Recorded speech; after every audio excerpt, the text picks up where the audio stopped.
Welcome to some new r/malicious compliance stories, where people comply to the letter but not the spirit of a request. I hope you had a great day. Thanks for all the likes and comments on the last video. If you would like to support this channel, please hit the like button and consider subscribing if you enjoy the content. And now, let's start with the first story. It's called Hit the KPIs. This story comes from 5 years ago, when I worked for a small IT MSP company. We had 4 full-time techs, with the newest tech having about 5 years of experience, and me being the most seasoned tech with nearly 15 years of experience. Between the 4 of us, we managed about 1,000 PCs and about 20 servers, spread out over about 30 clients. None of us were assigned to a specific client. We would all take turns grabbing whatever tickets came in. All of our work was lump sum or contract work, so we never had to worry about how long a problem took to fix or how much it would cost the client. We had an account manager who handled all the billing and things with the client. It was a dream job for a tech. We got to show up and do our jobs and not have to deal with sales or billing or any other client drama. I not only had the most experience, but was also the most self-motivated. I would often come in early and get started on the tickets that came in after hours, and I would assist the other techs if they came across a complex problem. Everyone, including the owner, referred to me as the senior tech, even though that wasn't my title.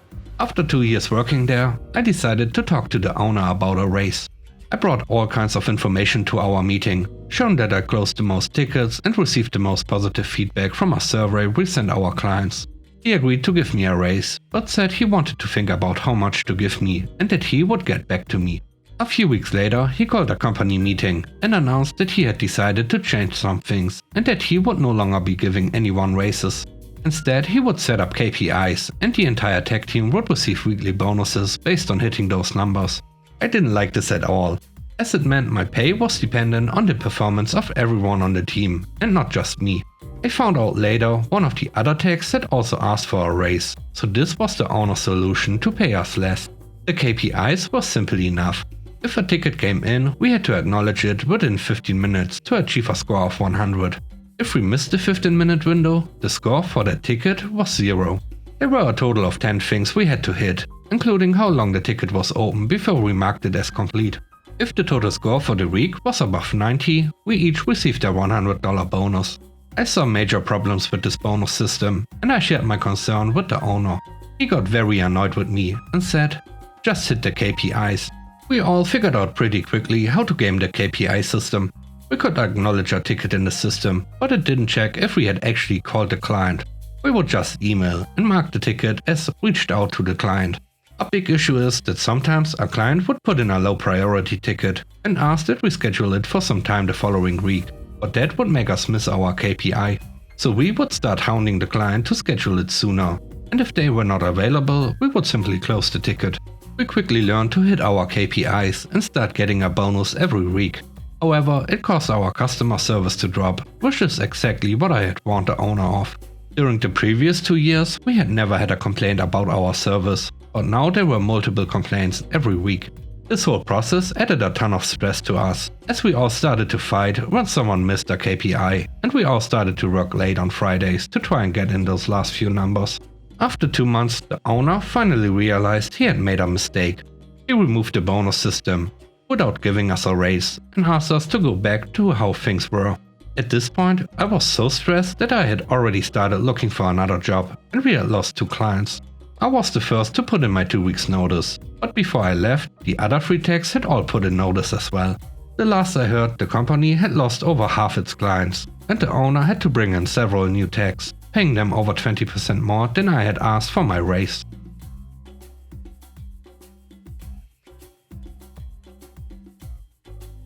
The next story is called Extra Workload. I worked for a small cell phone accessory company.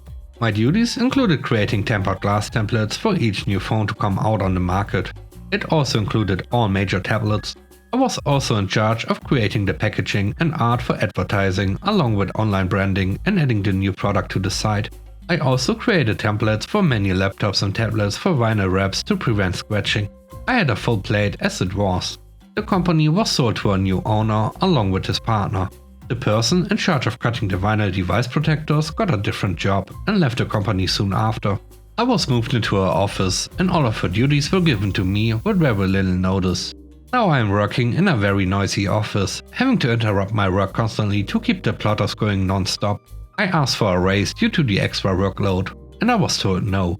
Then I noticed that the new owner was holding interviews with several people.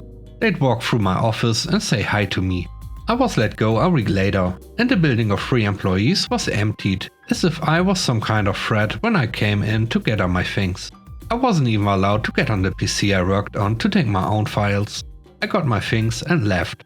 The owner had no idea that I was saving the company a ton of money by photoshopping our products onto our packaging. I created a template to do so, rather than having to use a professional photographer to get clean shots of each and every product for our packaging and promotional material. I tweaked the template and art for each product I created. I was contacted by them twice in the following weeks, asking me to train my replacement and that they'd pay me X amount to come to do so. The amount went up each time, but I turned them down each time. In my state, if you get paid for anything work-related, you lose unemployment benefits because technically you are working. So by them offering to pay me, I kid you not, $50 to train my replacement, I could have lost my unemployment. Looking at the site now, nothing is customized or as clean as it used to be. Also, the site is on a completely different platform now. I doubt anyone knew it to the extent I did. I'm glad I don't work for them anymore. That workload got to be ridiculous. I did eventually get to go back and take my files. I didn't mess with anything business related. I just wasn't going to train someone to do something I developed when I was treated so poorly. The last story is called Every Week. Some 10 years ago, I was switching jobs after over 7 years at my previous one. I decided I was done with printers and stuff and wanted something new, and I found this company that was supplying CCTV, security and fire alarms. The company had branches in a few bigger cities in my country. The pay was worse than my previous job, but I figured it was not that bad, and I really wanted to switch jobs. I was contracted for 3 months of a trial period, after which we'll decide if I'm staying or not. It's common practice in my country. It's a type of short-term job employment contract. Usually 1 to 3 months that legally has the same terms as a regular job contract. But it does have some limits on company benefits like private Medicare or gym pass or whatever. My boss was the regional manager and I had a co-worker who had been hired earlier. Our branch was open for a few months at this point. The company only dealt in B2B, no retail. We didn't even have a physical printer, which is mandatory if you want to do retail sales. Our clients were all companies, big and small, that, per company policy, specialized in electrical equipment installation. In my country, all businesses are registered in a central database. The type of stuff done is one of the required stuff from a vast catalog of what can be done commercially. This is tied to the pricing levels. You run an electrical company, you get better prices than a flower company. You get the idea. The company had CRM software in which we were required to note every interaction with our clients. When I asked our regional manager about how it should be kept, a conversation followed. Do I need to note only sales or some other stuff as well? Everything. Each call, each visit, each sale, and you need to schedule the client's next visit or call. You are to contact each of your clients at least once a week to keep up relations and note everything in the CRM. It's connected to the phone billing, so we know when you've made the calls or not. So I'm supposed to call each client at least once a week for a chat? Yes, and make notes in the CRM. You realize calling that often will annoy most clients? This is the company's policy. We want our clients to be cared about, and it's your job to do it. I think everyone knows this is not how you build positive relations with your potential clients. We are all sick and tired of banks or phone companies calling with another great offer. But fine, it's not my place to argue with company policy. I split with my coworker the clients we had registered and found a few more potential contacts on the internet. And for the next few weeks, I'd call each of my clients. First to introduce myself as their new sales guy and to ask if I can contact them once in a while to check up on things. I didn't note how often I check up on things. After a few weekly calls, some clients stopped answering. Others blocked me. I notice I get straight to voicemail. That's pretty obvious. Some got annoyed with the pestering.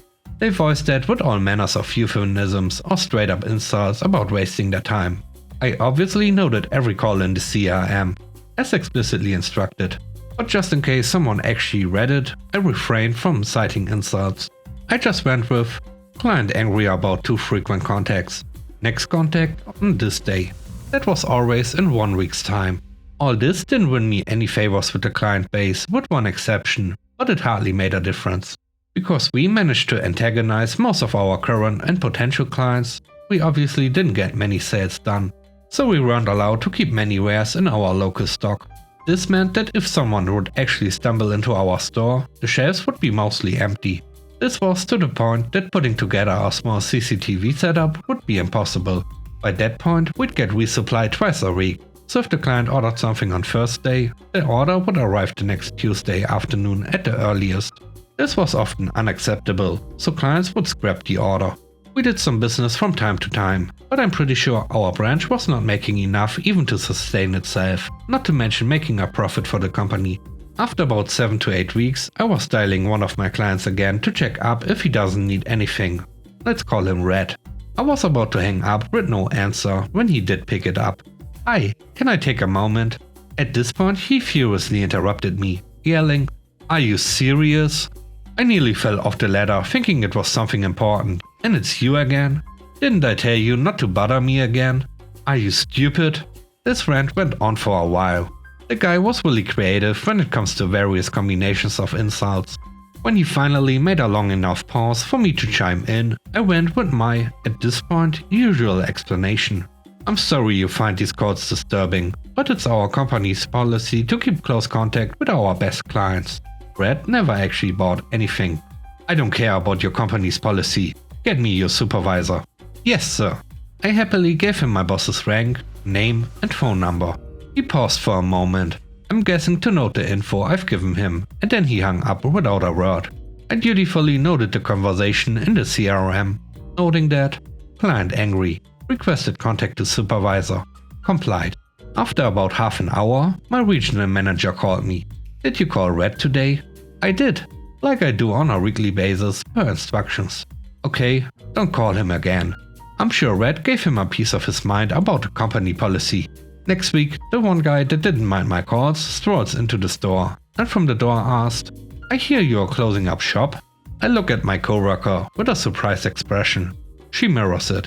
We asked him where he heard about it, and he answered vaguely, "That's the word around town." We told him that we don't know anything about it. He ordered some basic stuff we as usual didn't have on hand and left. When I put out the order to arrive in the next shipment, I got a call from the HQ warehouse. "Hi, you did order X and Y?" "I did. Is there a problem?" "Yeah, kinda. All your deliveries are on hold and we can't ship anything to you." I put the 2 and 2 together, thanked them for the info, hung up and shared the revelation with my coworker. She contacted the regional manager to ask about it, and he claimed it must be some kind of mistake and not to worry. The same week on Friday, the regional manager arrived at 9. We opened the store at 8 and went straight to the point. "Here are the papers to relieve you from work as of Monday. Today we pack all of the stock and equipment. At 2 there will be a truck to pick up everything and the store is done." Work relief is a document that basically tells you that you are still employed as per contract, keeping the pay and social security, but you don't have to actually work. It also doesn't deplete your annual batch of vacation days. It's used usually when an employee needs to be terminated with a notice period, but you don't want to keep him around for the remaining time. In my case, I was 2 weeks until my trial period was to end, so I got the remainder of that time off with pay, and the contract would just end. My coworker had 2 weeks notice period per her contract. I listed the brief time spent at this company as branch closing specialist on my LinkedIn. I think it's more accurate than the technical and sales specialist I actually had on my contract. The company is still there, but scaled back on its branches, and as far as I know, it loosened up their policy a bit. I went on to switch industries once more, cable TV, but got back to CCTV and stuff for the next company where I've spent 4 years. And with that, we end today's video. Let me know what you think about the stories. On a scale of 1 to 10, how would you rate the stories and today's video? I hope you enjoyed the video. If you like what I do and want to support me, please subscribe and hit the like button. I hope you have a great day. Stay safe. Bye bye.